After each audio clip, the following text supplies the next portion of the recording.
I stand here on land that belongs to the Choctaw Native and Indigenous people, which is socially often referred to as New Orleans. I am here today in gratitude and on the shoulders of many transgender and gender diverse advocates and community leaders in a movement for gender liberation started by Marsha P. Johnson and Sylvia Rivera. In the United States, transgender oppression is as old as our country's history. Hateful acts towards transgender and gender diverse people are rooted in colonization and white supremacy, especially towards transgender, Black, Indigenous, people of color, including against Two-Spirit people. Transgender prejudice, especially towards communities of color, including Black transgender women and transgender immigrants, still occurs in all 50 states at epidemic rates today. Everything from unemployment equity to going to get a cup of coffee, to trans women, non-binary people, and trans men being allowed to safely breast and chest feed their own children continues to cause mass polarization that is weaved into the fabric of society. Within queer spaces, whether out at social clubs or on the executive staff of LGBT community centers, often the question is asked, where is the T in LGBT? Feminist theory, whose foundation is to advocate for equitable treatment of women, has split into facets that refuse to acknowledge transgender women as women. Social events like dyke marches and women's music festivals have garnered criticism for excluding transgender and gender diverse members. Acceptance of transgender and gender diverse people has grown in America within the past 10 years. However, for the community, this has been a very slow, painful, and even deadly process of kicking down every single door time and time again. If you're a teacher like me, you may start out each class asking your students about their pronouns. And if you're a student like me, I'm in the community and identify as queer and trans, you may hear that, but also wonder what's next. To start with, I'm not a big fan of asking for people's preferred pronouns. I believe that this is not a preference. Instead, I sometimes ask my students, if you're comfortable, please let me know your appropriate pronouns for today if you have one. That means that I recognize that their appropriate pronoun is not a preference, it could change any time, and that will be honored in the classroom, and they may choose not to disclose, which is certainly fine with me. I give examples such as they, em, and zer, and let them know the use of neopronouns in my classroom is always welcome. It is important to honor each and every student's pronouns, even if they are uncomfortable to you, and not just rely on their name unless they have asked you to. People often think the use of singular they as a pronoun can be difficult to use. Well, aside from singular they as a pronoun being Merriam-Webster's Word of the Year in 2019, many don't realize that we use they as a pronoun all the time. If a student walked out of your classroom and left their water bottle, you would say, they left their water bottle here. Pronouns don't come with permission to use every gender term for that person assumptively.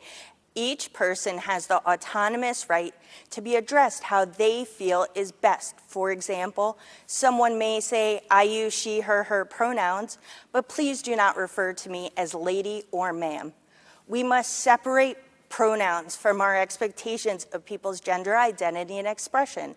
Pronouns do not make someone trans or cis. They don't mean they will look, act, or present in a certain way.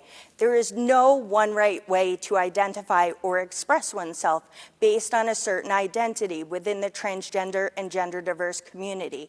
For example, someone may identify as a trans woman and may use they, them pronouns and express themselves in a variety of different ways, all of which is great because they're being themselves. Transgender and gender diverse people know that gender is a journey, not a destination. Assumptions about gender, pronouns, gendered language, gender expression, and more can be anything from stigmatizing to deadly.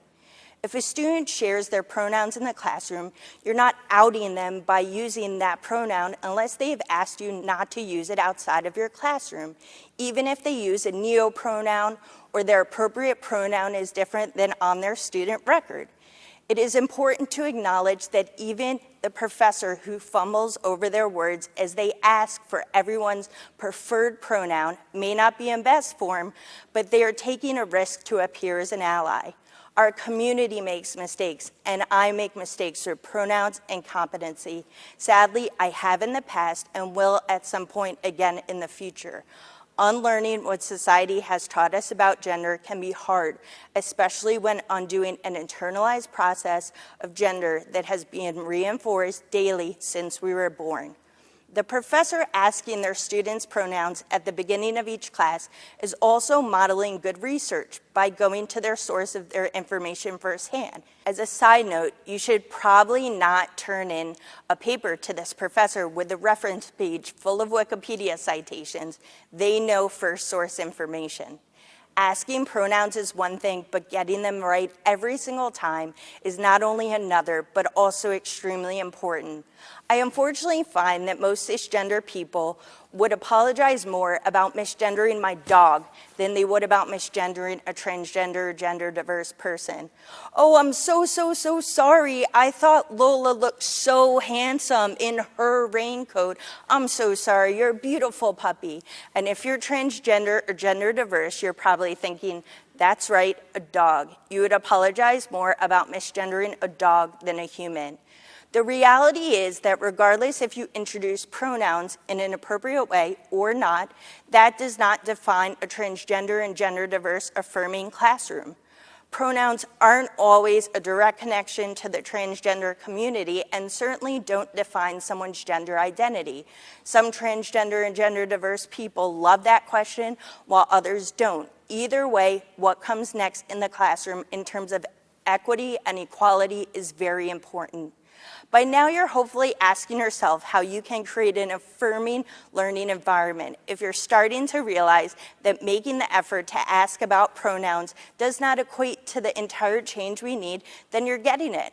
Research shows that when improving transgender competency from trainings, two things are most important: the attitude of the participants and if the trainer themselves are transgender. When you talk about families in the classroom, are you including queer families? Are you excluding poly relationships? Is your syllabus decolonized? When you make a mistake about someone's pronouns, are you making it about yourself or asking for extra grace by saying that you're just learning about this or that you're old? Because one thing that is extremely painful is appearing to make a space safe that isn't.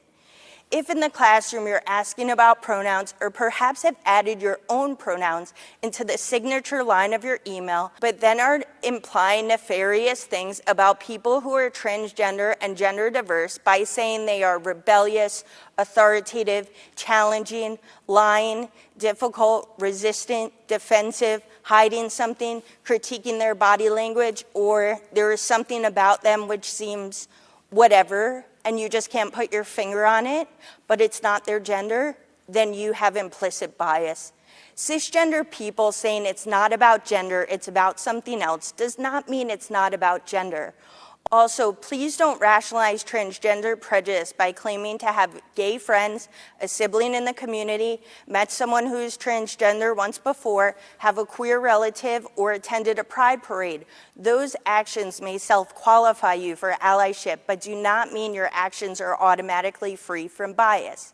Please keep in mind the ways you address large groups. If you start your class with pronouns, but soon after say ladies and gentlemen, or address emails, hi ladies, then the point is being forgotten. Transgender and gender diverse people may want to be treated differently than cis people, but certainly deserve the same dignity and respect.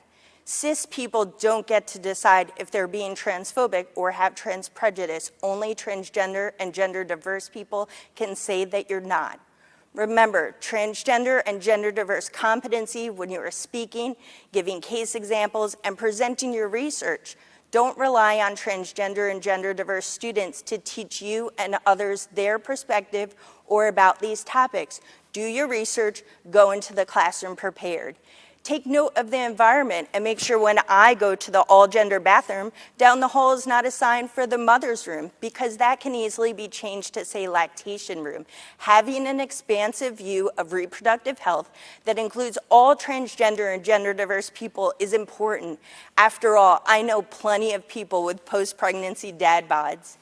Even if I told you what the community knows, that trans men can sometimes get pregnant on tea and trans women can successfully breastfeed their own human milk, would you even believe me? And would you work hard to create a safe and affirming space? Or is your head completely spinning because now I've talked extensively about transgender people and added in the topic of breast milk?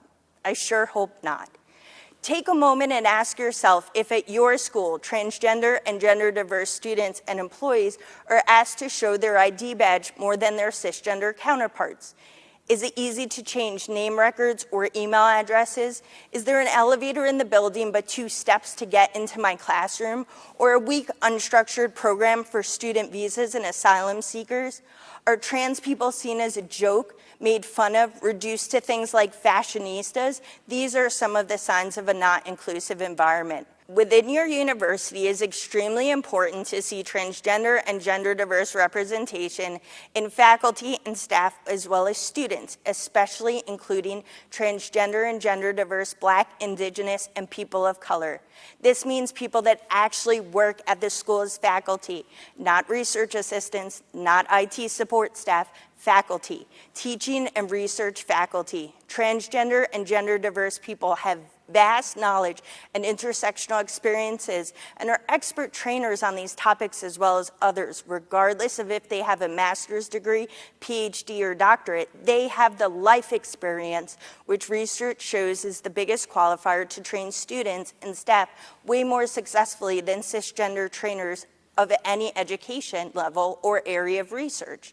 Trainings on gender diversity given by transgender and gender diverse people should be held often and during the regular day, not sidelined to the weekend, evenings, or take place at queer-related events.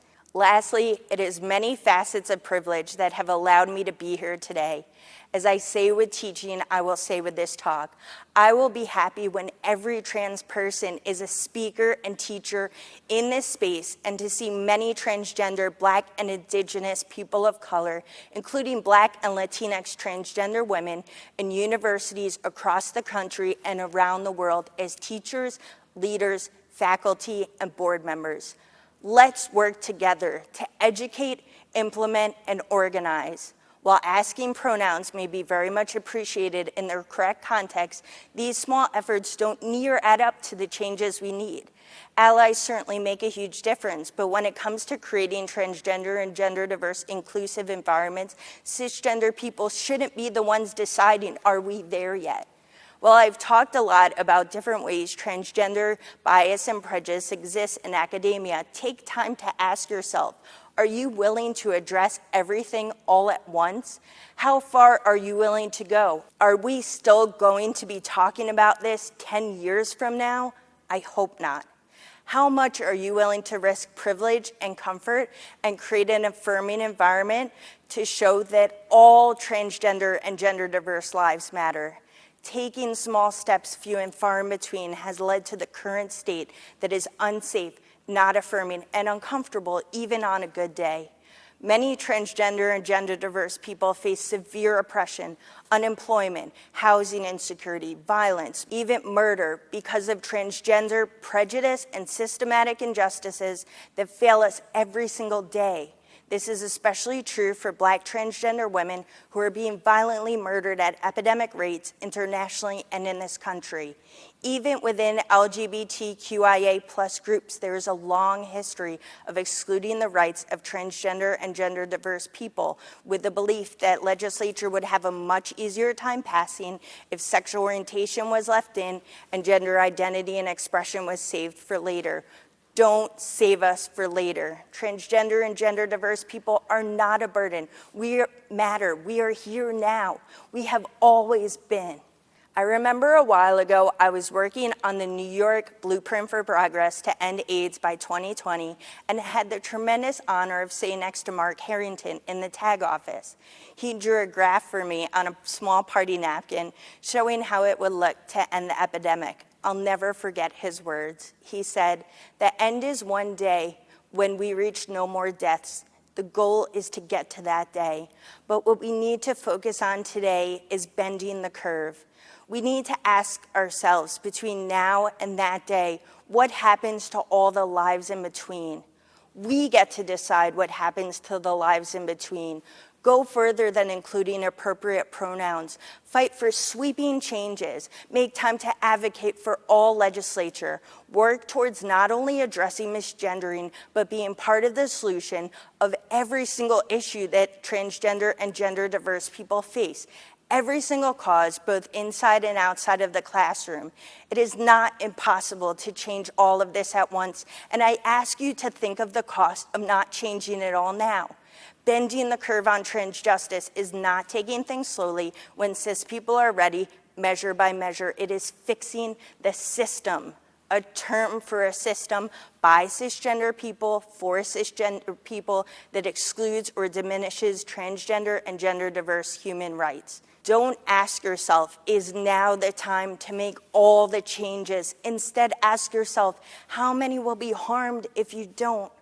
I am here to tell you now is the time to make all the changes all at once, overhaul the system. Thank you for listening today and for every step you take beyond simply asking a pronoun towards creating a safe space for transgender and gender diverse people.